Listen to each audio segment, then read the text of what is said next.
हाँ जी, तो next question start कर रहे हैं आपके साथ हम लोग। और नेक्स्ट क्वेश्चन हमारा पार्टनरशिप फंडामेंटल से ही है। क्वेश्चन का गिवन पार्ट मैंने पूरा क्वेश्चन ही आपकी स्क्रीन पर लिखा हुआ है। एक बार इसे गो थ्रू कर लेते हैं, समझ लेते हैं, फिर आगे चलेंगे। क्वेश्चन क्या मांग रहा है, क्या रिक्वायरमेंट है। तो देखिए जी, क्वेश्चन हमें कहता है calculate interest on A's drawing. A की ड्राइंग्स पर हमें इंटरेस्ट कैलकुलेट करना है, फाइंड करना है।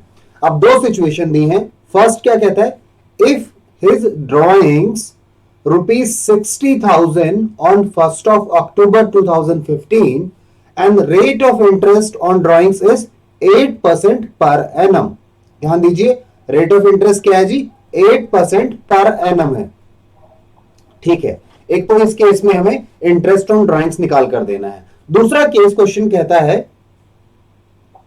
दूसरा केस क्या है जी, दूसरा केस है ही विड्रू ₹60,000, अमाउंट सेम ही है, on 1st of October 15, date भी सेम है इस केस में भी, and rate of interest on drawings is 8%।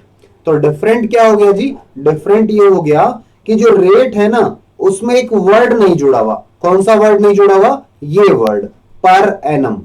यहां पर जुड़ा हुआ है पर एनम वर्ड, और नीचे वाले केस में पर एनम नहीं जुड़ा। यानी इस क्वेश्चन में वो इंपॉर्टेंस समझाने की कोशिश कर रहा है कि भैया पर एनम का क्या इंपॉर्टेंस है। यानी पर एनम का मैं अगर इंपॉर्टेंस की बात करूं तो ये टाइम से रिलेट करता है।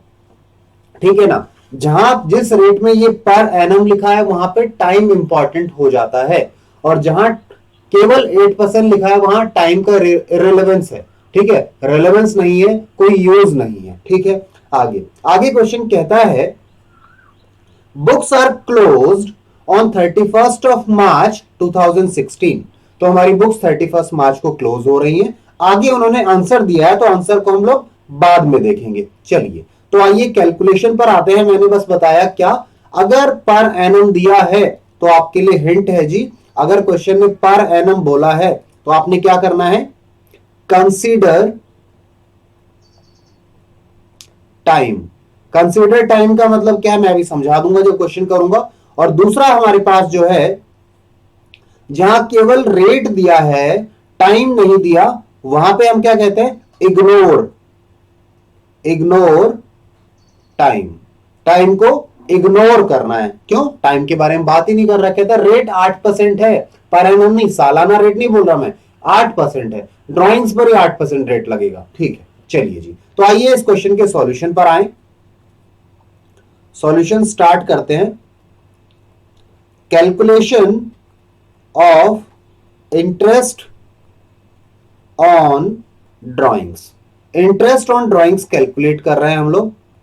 ठीक है, पहला केस 1 है, तो केस 1 के लिए बात करते हैं हम लोग। केस 1 पर बात करें, interest on drawings is equals to amount. Amount कितना है, 60,000 इंटू रेट। रेट क्या है, 8%।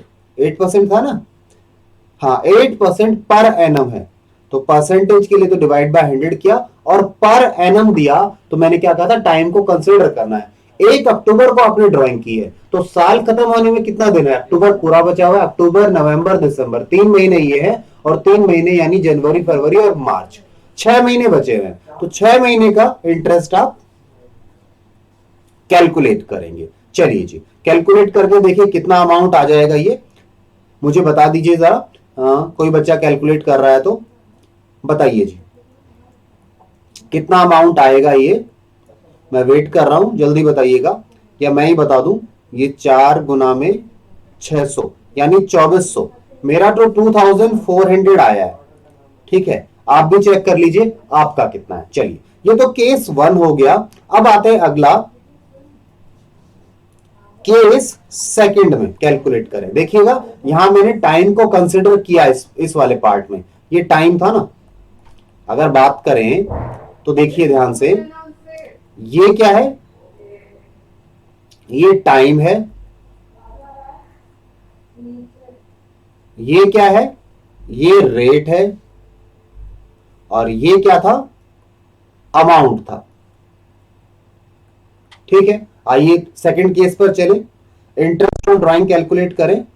इंटरेस्ट ऑन ड्राइंग्स, अमाउंट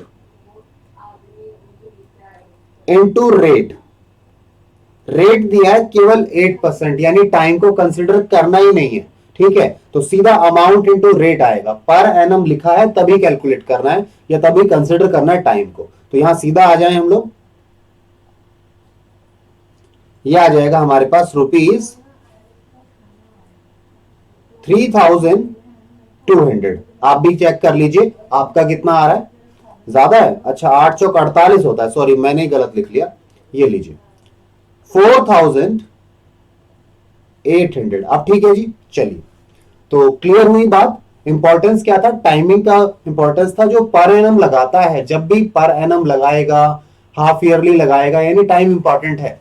जैसे ही केवल रेट दिया है, बस 8% बोला तो टाइम कंसिडर नहीं करना, पीछे टाइमिंग की बात ही नहीं कर रहा रेट में वो, ठीक है। तो ये चीज इंपॉर्टेंट थी इस क्वेश्चन में, बाकी तो कुछ मुश्किल नहीं है, तो आप इसे नोट डाउन कर सकते हैं। फिर हम नेक्स्ट क्वेश्चन पर चलेंगे।